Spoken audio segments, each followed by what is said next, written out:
আজকে একটা গল্প শোনাই, কথাগুলো মন দিয়া শুনবেন। একটা মধ্যবিত্ত পরিবারের ছেলে, সে মোটামুটি সবার সাথেই খারাপ ব্যবহার করে চলতো। সে রাত 1টা 12টায় বাসায় ফিরতো। এই কারণে তার বাবা তাকে অনেক বকাঝকা করত। আর ছেলেটাও তার বাবার সাথে তর্কে জড়ায় যাইতো। ছেলেটা যখন বন্ধুদের সাথে বাইরে আড্ডা দিত, তখন তার একটা বন্ধুর সাথে সে অনেক খারাপ ব্যবহার করত। ওই বন্ধুটাকে সে পাত্তাই দিত না। এইভাবে সবার সাথেই সে খারাপ ব্যবহার করে চলতো। একদিন সে ডাক্তারের কাছে যাওয়ার পর তার ক্যান্সার রোগ ধরা পড়ে। ডাক্তার তখন তাকে বলে, আপনি আর বেশি দিন বাঁচবেন না, মাত্র কয়েকদিন বাঁচবেন। এই কথাগুলো শুনে ছেলেটা অনেক কষ্ট পাইল। প্রতিদিনের মতোই সে রাত 12টার সময় বাসায় ফিরল। এইটা দেখা তার বাবা প্রতিদিনের মতোই তাকে বকাঝকা করতে লাগলো।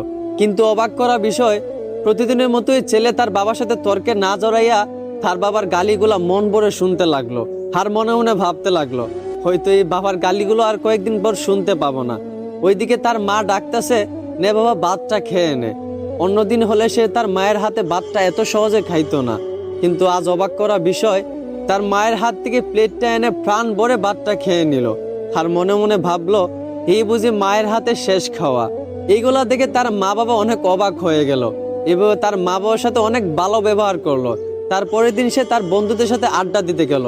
যেই বন্ধুটার সাথে সে সবসময় খারাপ ব্যবহার করত, ওই বন্ধুরা তাকে আজকে একটা গালি দিছিল।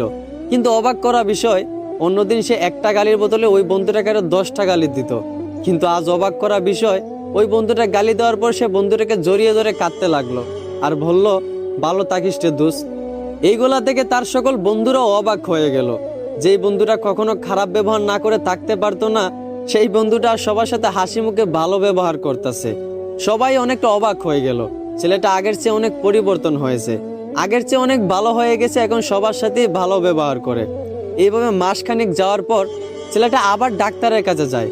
ডাক্তারের কাছে যাওয়ার পর ডাক্তারকে জিজ্ঞেস করে, আপনি বলছিলেন আমি হয়তো কয়েকদিন বাঁচবো, কিন্তু প্রায় 1 মাস কেটে গেল।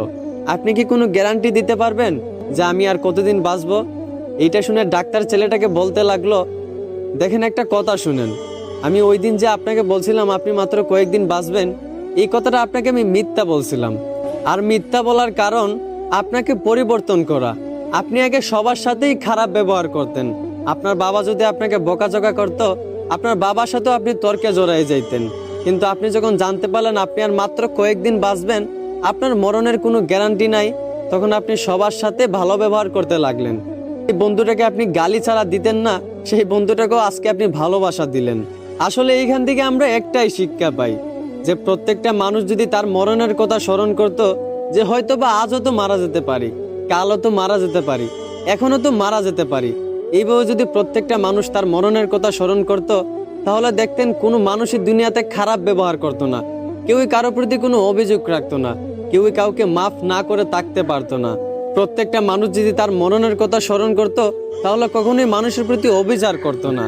এই জন্যই সবাইকে বলি, সবার আগে নিজের মরণের কথা স্মরণ করেন, তাহলে দেখবেন জীবন পরিবর্তন হয়ে যাবে। আশা করি আমার কথাগুলো বুঝতে পারছেন। ধন্যবাদ।